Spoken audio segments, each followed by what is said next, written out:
I don't know if this is going to be a movie review or a movie rant.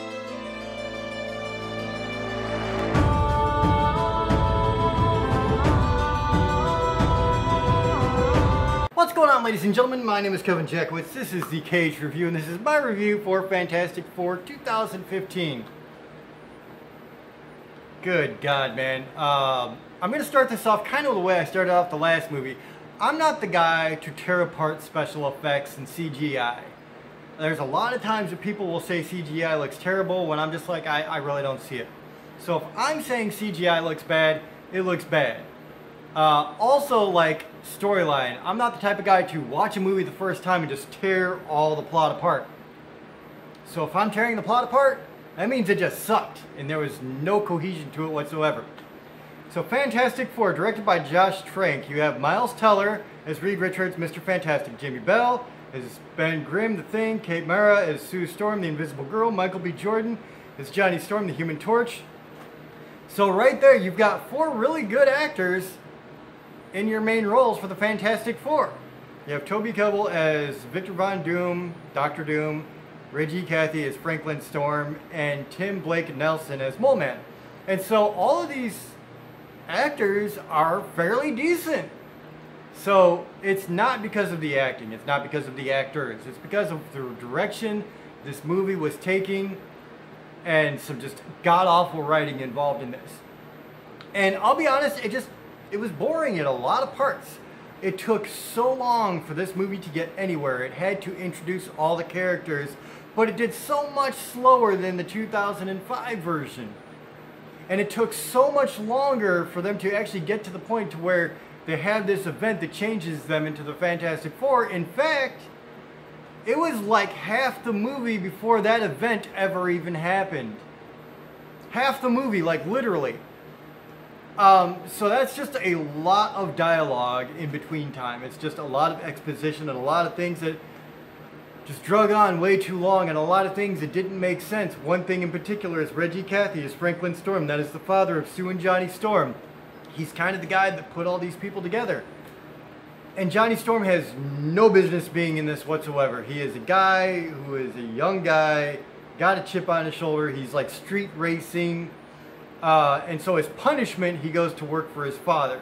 So naturally, his first objective is to go with the rest of these people on this mission to another dimension. That makes perfect sense. You've got all these scientists around here, and that's who goes. So there's a lot of things that just did not jive any way, shape, or form. And then you finally get to the big cataclysmic event where they go to this other dimension, and there's this big surge of power.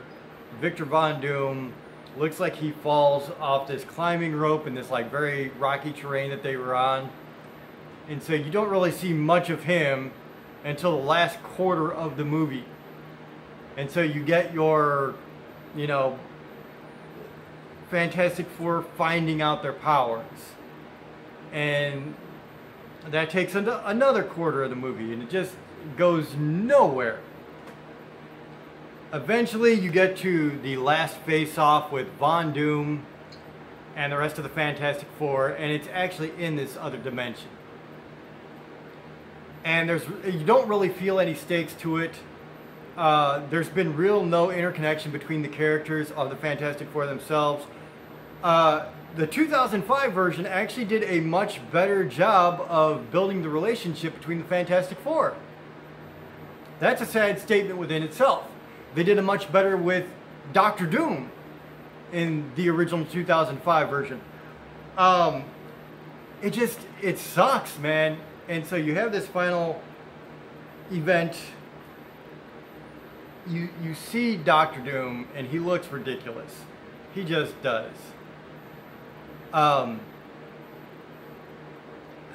wasn't necessarily the big fan of Dr. Doom in the 2005 and 2007 movies, but compared to this, it was a monumental achievement in cinema.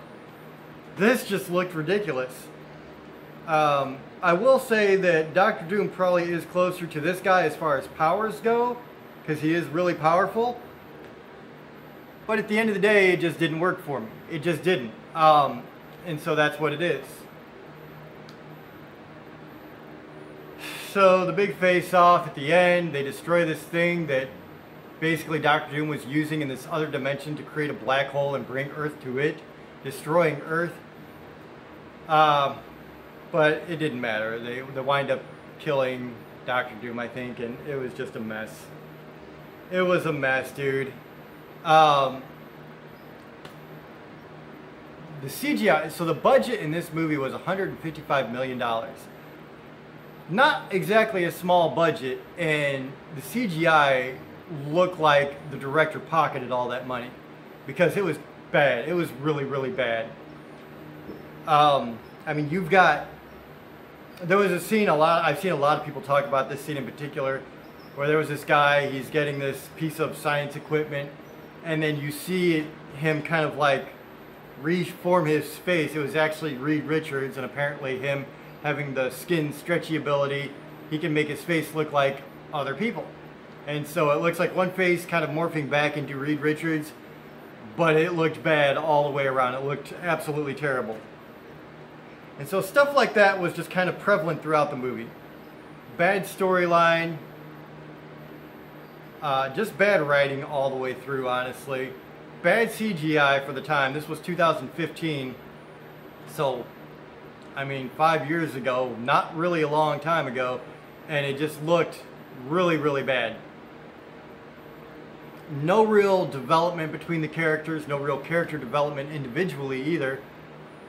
So what do you have left? The answer is a very blank, bland movie that just did nothing for most people. So I'm going to give this a 1 out of 10. And that's just where it is, man. Let me know what you guys think in the comments below. If you enjoyed this, hit the like button, subscribe, and share. My name is Kevin Jackowitz, Kaged Nation, out.